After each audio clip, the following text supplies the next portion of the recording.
Israel के प्रधानमंत्री Benjamin Netanyahu Hamas को खत्म करने की कसम खा चुके हैं। इसके लिए वो किसी भी हद तक जाने को तैयार हैं, लेकिन उनकी राह इतनी भी आसान नहीं है।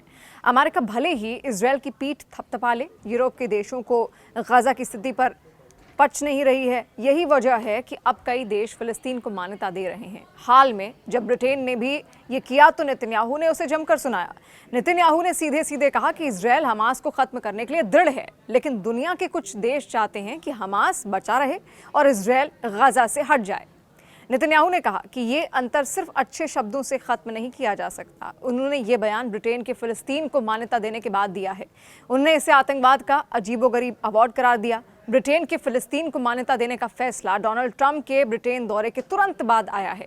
फैसले पर इजरायल के अति दक्षिणपंथी नेताओं ने भी तीखी प्रतिक्रिया दी है।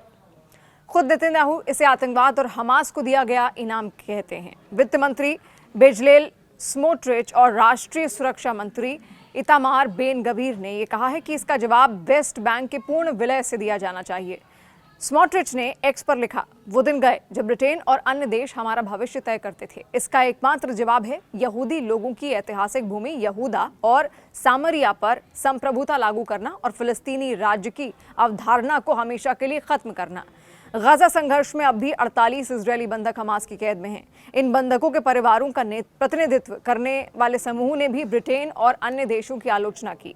उन्होंने कहा कि बंधकों की रिहाई की अनदेखी कर फिलिस्तीन को बिना शर्त मान्यता देना पीड़ित परिवारों के साथ अन्याय है। वहीं इजरायल की विपक्षी डेमोक्रेटिक पार्टी के नेता याइर गोलान ने इसे नेतन्याहू और उनके सहयोगियों की गंभीर राजनीतिक असफलता तक बता दिया। गोलान ने कहा, ये नेतन्याहू की लापरवाही नीतियों का नतीजा ही है। युद्ध खत्म करने से इनकार और विलय की खतरनाक राह चुनना। उनके मुताबिक ये निशस्त्र फिलिस्तीनी राज्य क्षेत्रीय व्यवस्था का हिस्सा हो सकता है, लेकिन ये व्यवस्था इजरायल की सुरक्षा गारंटी के साथ होनी चाहिए। हाल के दिनों में ब्रिटेन, कनाडा और ऑस्ट्रेलिया ने भी फिलिस्तीन की मान्यता की घोषणा की। इसके अलावा पुर्तगाल ने भी हाल ही में आधिकारिक रूप से फिलिस्तीनी राज्य को मान्यता दी। सितंबर 2025 तक फिलिस्तीन राज्य को संयुक्त राष्ट्र के 193 सदस्य देशों में से 151 देशों ने संप्रभु राज्य के रूप में मान्यता दी है। इन देशों में भारत भी शामिल है, जिसने 1988 में ही फिलिस्तीन को देश के रूप में मान्यता दे दी थी। सब कुछ शुरू हुआ 7 अक्टूबर से। देखिए, 7 अक्टूबर 2023 गजा पट्टी से हमास द्वारा इजरायल पर हजारों रॉकेट दागे गए और उससे सैकड़ों उग्रवादी विभिन्न स्थानों पर सुरक्षा घेरे को तोड़ते हुए इजरायल में घुस आए। उन्होंने सीमा के निकट बसे इजरायली नागरिकों पर अंधाधुंध गोलियां बरसाईं और 100 से अधिक लोगों को बंधक बना लिया। इजरायल का गठन संयुक्त राष्ट्र के प्रस्ताव तथा ब्रिटेन के लीग ऑफ नेशन मैंडेट से हुआ था। यहूदियों के लिए एक अलग देश की मांग यूं तो बहुत पहले से हो रही थी, लेकिन दूसरे विश्व युद्ध के दौरान यहूदियों के ऊपर जो अत्याचार हुए थे, विशेषकर हिटलर द्वारा, इसके फलस्वरूप यहूदियों के लिए अलग राज्य के मांग को अंतर्राष्ट्रीय समर्थन मिला। इस विवाद को अगर हम ध्यान से देखें तो ऐसा लगता है कि यह संघर्ष कभी राष्ट्रवादी नहीं रहा, अपितु धार्मिक राजनीति की उपज मात्र ही है। देखिए, इजरायल फिलिस्तीन विवाद का सबसे बड़ा कारण यरूशलेम पर आधिपत्य स्थापित करना है, क्योंकि ये यहूदी, ईसाई और इस्लाम का धार्मिक स्थल, तीनों का ही धार्मिक स्थल है। इसीलिए इजरायल और फिलिस्तीन दोनों इसे अपनी राजधानी बनाना चाहते हैं। शहर को विभाजित करने का तरीका इजरायल और फिलिस्तीनियों को विभाजित करने वाले मूलभूत मुद्दों में से एक रहा है। अगर धार्मिक इतिहास का आकलन करें तो यहूदी धर्म इस्लाम और ईसाई धर्म से पूर्व का धर्म है। 1920 का टकराव फिलिस्तीनी राष्ट्रवाद के उद्भव का प्रमुख कारक सिद्ध हुआ और अंततः 1947 में इजरायल फिलिस्तीनी विवाद में बढ़ोतरी हुई और बाद में ये विवाद अरब इजरायल विवाद में भी तब्दील हो गया।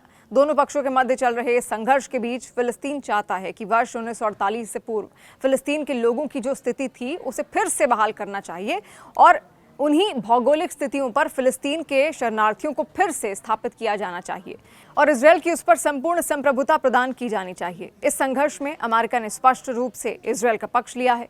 अमेरिका का मानना है कि इजरायल को अपनी आत्मरक्षा का पूरा अधिकार है और अपनी आत्मरक्षा करने के दौरान यदि वो किसी दूसरे देश पर सैनिक कार्यवाही करता है तो इसे किसी भी दृष्टि से अनुचित नहीं ठहराया जा सकता। अमेरिका के इस पक्षधारिता का मुख्य कारण अमेरिका में यहूदियों की आबादी है। इजरायल में उपस्थित यहूदियों की आबादी से वहां पर कई अधिक यहूदी रहते हैं।